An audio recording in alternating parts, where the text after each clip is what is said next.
The Purple Hockey League regular season continued this past weekend at the IGA Sports Center. First up was the Mini League, the Grace Bay Car Rental Owls versus the Gansevoort Gators. This was an exciting high-scoring game.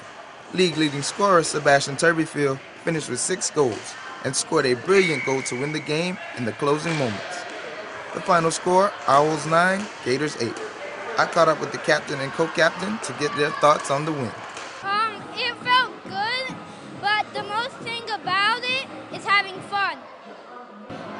Well, me and my friend worked it out. We passed together and we spread the puck out. We try to move into spaces where there's no one looking, and we try to, do the hardest we can. We try to keep the puck on the ground, not in the air. And our goalie did very well. His name is Bradley. Did very well. In Game 2, it was the Bantam Division, with the Star Foundation Lightning taking on the Palm Sands Sharks. The Sharks have been undefeated so far in the league and look to continue their winning ways. The game was a back-and-forth battle, and when the final buzzer sounded, the score was tied 3-3.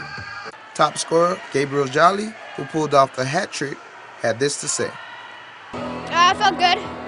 Well, I usually get hat tricks, but this one was a hard game, and we tried our best, but I guess we didn't get it in the end. But it was a tie. We don't care if it's a tie or not. Just having fun. Game 3, the Gansevoort Gators and the Cocoa Bistro Dragons also finished in a 3-3 tie.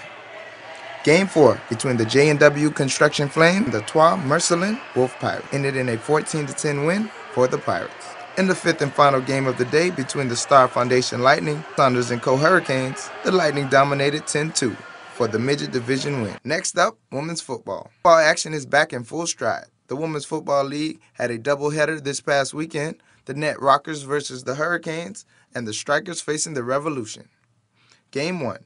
Net Rockers took the field against the Hurricanes. The game appeared to be heading for a stalemate as both teams played tough defense, but the Net Rockers claimed a big win as Kayla Gardner managed to score the winning goal on a breakaway in the 88th minute.